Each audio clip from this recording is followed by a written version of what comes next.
Welcome back.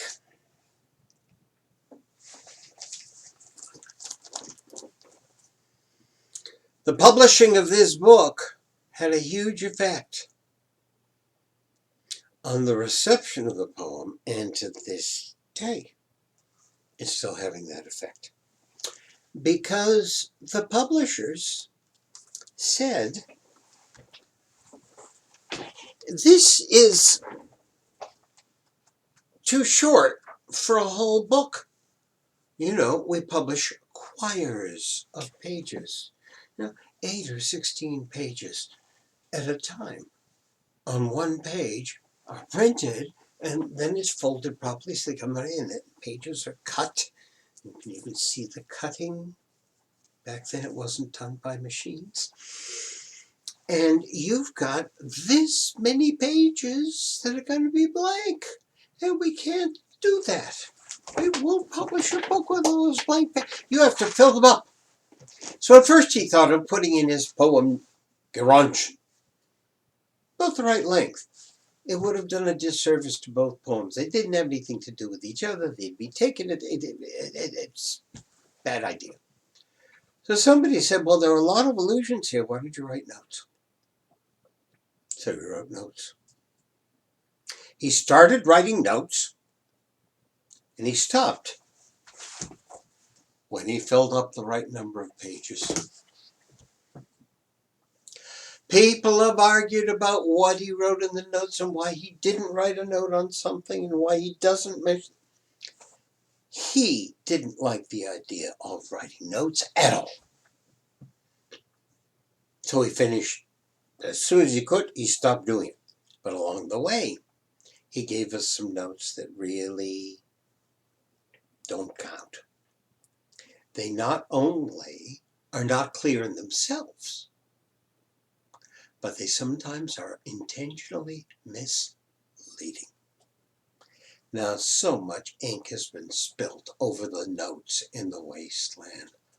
I mean, what a waste of our anxiety over the poem. Occasionally the notes are helpful to recognize something that he's using, but for the most part, let them be just footnotes and not the grist for the mill.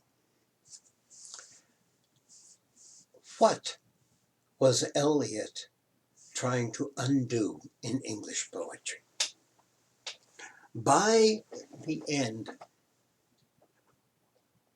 of the 19th century, the rush of early Romantic poetry, Keats,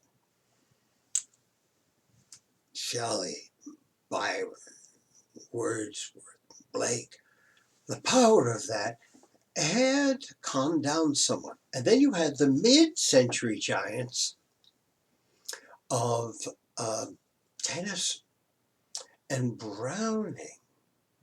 And they did what they did about as well as you could do it.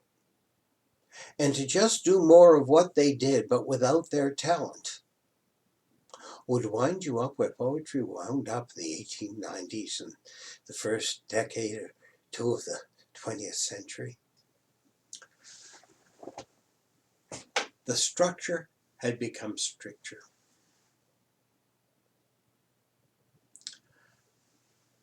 The requirements were so huge that they just seemed to overwhelm your attention. You waited for the rhyme to arrive like it was an inevitability. Like you were being punished and you had to get to that second rhyme word and you could feel the tug of the line going towards the rhyme. And when it arrived, if it wasn't an interesting rhyme, the poem got less interesting. The rhythm of the thing,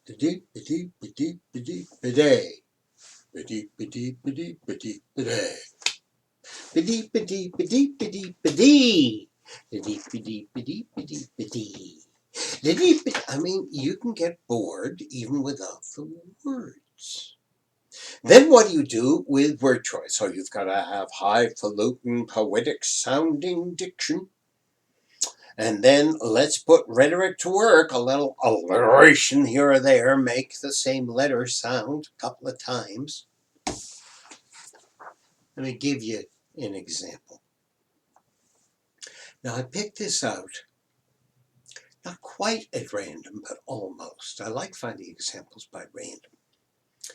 I have a large library, and I've collected a lot of stuff in the modernist era, the first 20 years of the century and the last 10 years of the 19th century.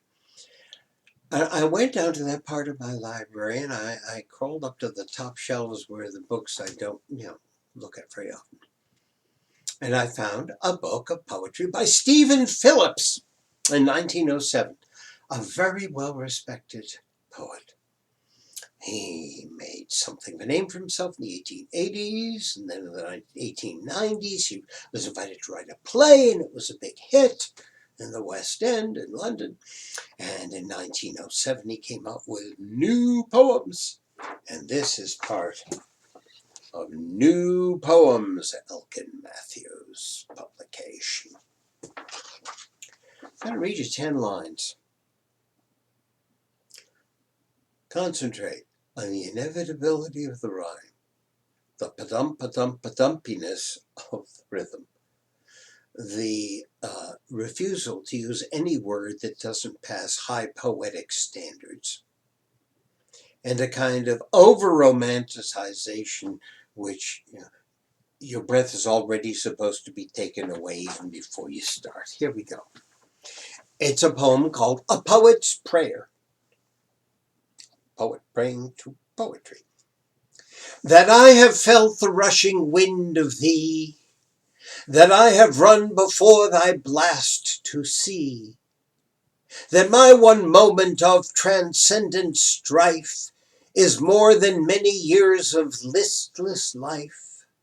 Beautiful power, I praise thee, yet I send a prayer that sudden strength be not the end. Desert me not when from my flagging sails thy breathing dies away and virtue fails. When thou hast spent the glory of that gust, remember still the body of this dust. Now I say at random, I picked the book down. I could have picked any number of other books from the same era right there on that shelf. And I opened it at random, and those are the first 10 lines I saw. They are representative. Eliot wanted to be freed from these restrictions, freed from needing to rhyme like that every line, freed from the rhythm having to be counted out like Latin students look at the rhythm of Latin poetry. Eliot studied Latin and ancient Greek and Sanskrit. He knew about these things. He wanted to be freed from talking about things which are only high level. I want to be freed from things which weren't real and everyday and true emotions, not fake emotion. So there he is. On the one hand, he's trying to blow up the 19th century, late 19th century, early 20th century poetry regime. At the same time, he's watching the culture of Europe be smashed to smithereens by World War I. He spent time in Paris. He could see the cathedrals in ruins, the libraries in ruins, universities in shambles, the streets not fit for habitation in certain areas. 1/3 of the young men of Europe dead. And it looks like the entire culture is dying. It's all shrapnel. It's all shards. It's all little pieces of what it was. It's all a heap of broken ruins. Oh, that's a line from the poem. And it's a very important line. It comes early on, and it's going to reappear with different words very near the end of the poem. And it's a real clue as to how this poem functions and to how this poem ends, which most people have not understood. Reminds me is shambles. You put these things together. Shards of things. Little bits of quotations from here, visions from there, and experience from here. And he's patched them in together. A patchwork quilt. But they're not just aimlessly thrown together. There's always a reason. And if you can understand those reasons, and I'll take you through every line of the poem and show you the reasons for why things are living next to each other, then this becomes one of the most extraordinary poetic efforts ever made. And it reminds me a little bit of what happened in 15th century England when King Henry VIII gave up on the Roman Church, founded his own, became head of it, and commandeered, nationalized all the monasteries, the Catholic monasteries in England. He sent his henchmen out to destroy the buildings and seize the treasures. Now, they didn't go out there and with their pickaxes take stone by stone every stone of those monasteries down. You can still see the ruins in England. It's a wonderful tour to take, go around and looking at ruined abbeys. All they did was take off the roofs. There were wood roofs. Take off the roofs and let the English weather destroy the monasteries. And that's how it happened. They could take a swipe at a stone or two if they wanted to, but that was the major reason that the monasteries were destroyed. Now, what they did smash was stained glass windows. What a shame, that medieval stained glass. It's not that it was so much better back then than we can do today, but the aging of stained glass with the weather produces something we can't copy today. Our stained glass is very glossy, as theirs was when it was first made. So they go to a monastery and they smash this gorgeous big, rose window. And off they go. And in some places the monks went and picked up all the shards of colored glass and hid them away. So that a century or two later, some of those places got those shards of glass and glued them together to be a window again. But it's no longer a window that told the stories or showed the people that the original windows showed. It rather was like a Cubist painting from Picasso and his friends in 1920. Eliot knew these people. He visited with them in Paris especially.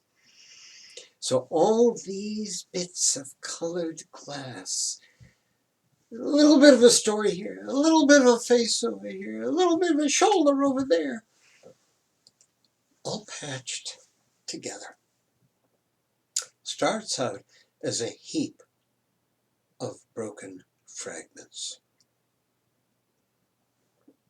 We'll see what it winds up when we get to the end of the poem.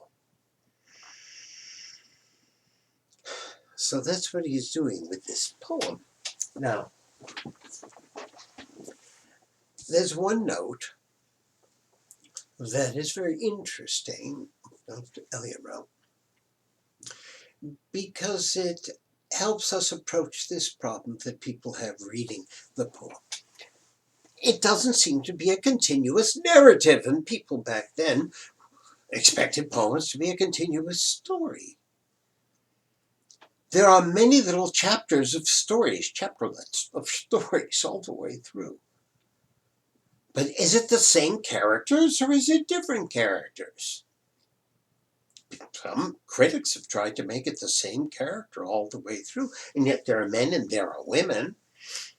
Eliot tells us in his note, all the women in this poem are one woman. All the men in this poem are one man. And Tiresias, the ancient Greek seer who is blind and who spent part of his life as a man and part of his life as a woman and then back to a man again, is the combination of all the men and all the women. And what he sees is what this poem is all about. Now, Tiresias is dead center in the middle of this poem, the middle part of the third movement of 5 movements of this poem. We'll take a close look at him when we get there. But don't be expecting a continuous story that's going to make sense as soon as this scene stops. We may be connected, we may not be connected. We're usually not connected. Different voices show up. What did Eliot call this poem? The Wasteland, of course. No, originally that wasn't its title. The title was He Do the Police in Different Voices. What? This is a quote from Dickens in his marvelous novel towards the end of his life, Our Mutual Friend. There's a character, a low-class character named Betty Higton, a very nice lady, and she's adopted a boy who is referred to as Sloppy. She's very proud of Sloppy because he's supposed to be illiterate, but he's learned to read. And he loves reading newspapers. He does a beautiful reading of a newspaper article. And she says, he do the police in different voices. So when Sloppy reads a newspaper article, the police have and the other witness, he do the police in different voices. And that was important enough for Eliot to make it the working title. Doesn't it tell us something? Lots of scholars note it and never say anything about it. What's it all about? Eliot gives us different voices all the way through this poem. And if we are to read it properly, especially if we are to read it out loud, we have to do the place in different voices and all the other characters in different voices. Now, if you go online and listen to any single person read this poem, you're not going to find that to be the case. And the worst offender where that's concerned is Mr. Eliot himself, who reads his poetry intentionally without affect. April is the cruelest month, breeding lilacs out of the dead light, mixing memory, desiring, stirring dull reflection. Doesn't he have an appreciation of his own music? He's a great music person. Great. I'm guessing here. I think he's like a number of famous musicians in the 20th century. The pianist Claudio Arrau and the conductor Otto Klemperer come to mind, who in their mature careers always made intentionally dull recordings. They didn't go and whap the life out of the music in dramatic fashion. They did it very much contained so that other people could put their own interpretations on what they listened to. Just give them the notes and let them. Now, I don't much agree with what they did, but I have heard live recordings of Arrau. He's fantastic. I heard him live once. Fantastic. And Klemperer, I heard him live too at the age of 90 or so. When I was an undergraduate in London, I think he was 86.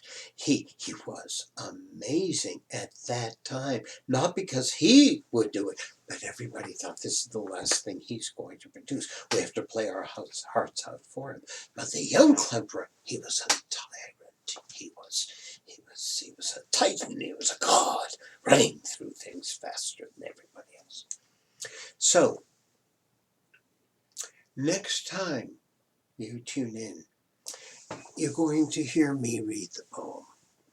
It takes a half hour, 31 minutes, I think. And I'm going to do the piece in different voices.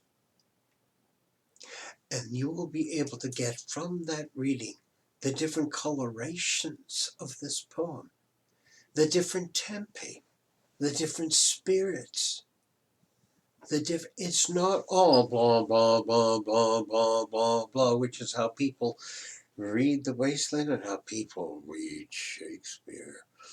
The colorfulness is stunning. And you'll be able to get that out of a first reading even before we discuss anything about it.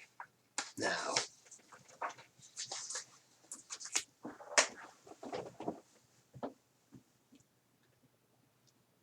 what to bring to this?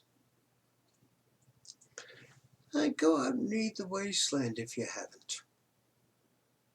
I'd go out and read it again if you have. In preparation for listening to my take on it, which you will get in my one reading.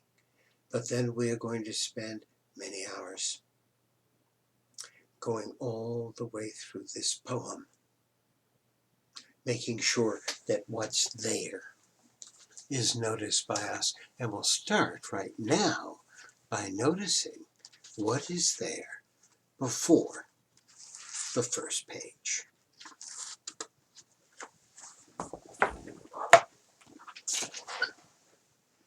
The Wasteland, 1922, it says. And there's a quote. And below the quote, it says, for Ezra Pound, Emilio Fabro. And the quote is in Latin and Greek. Here it is, for all you people who are really up in both your Latin and your Greek. Nam sibilem quidem cumis ego ipsa oculis meis vidi in ampulla pendere, et cum illi pueriti current, Sibylla Titheles respondebat illa apothane fellow. For I saw with my own eyes the Sibyl at Cumae hanging in a jar. And when the young men came to her and said, Sibyl, what do you want? She responded, I wish to die. The Sibyl at Cumae is a very attractive young lady in ancient Greek mythology who caught the eye of the very randy, wandering god Apollo, who had all sorts of affairs with humans. And he pops down and says, you lady, my next triumph. She says, no, no, no. Yes, yes, yes. No, no, no. He said, look, it's no fun if you don't, play along. So I tell you what, I'll give you a wish. If you play nice, I'll give you a wish. Anything you want. She says, eternal life. Done. Bad choice. For one thing, if you ever get a chance to do that, eternal life, please, you should ask for eternal youth because, after a certain number of years, body starts to fall apart and she shrinks. She's this tall eventually after several hundred years. And she has to sleep hanging in a jar in her cave because otherwise wild beasts are going to come and they'll tear her apart, but she can't die. Now, she is a seeress, a prophetess. She can tell the future. Why? Not because she's so talented. She's seen it all happen over and over and over again, and things happen in patterns. So, the young men come to her. They say, here's a question I have for you. You go away from the cave. She comes and writes the answer in a sentence, one word on each palm leaf separately. Puts the sentence out there, retreats into the cave, and before you get there, a wind comes up, and the leaves go in all directions. Now you can go get all the leaves, but the order in which you put them is your interpretive choice. So the young men make the sentence, off they go. It doesn't work out. They come back. They say, I want my money back. This is terrible what you told me. She said, what did I tell you? She gets the leaves. She says, so show me what you, they put. Oh no, she says.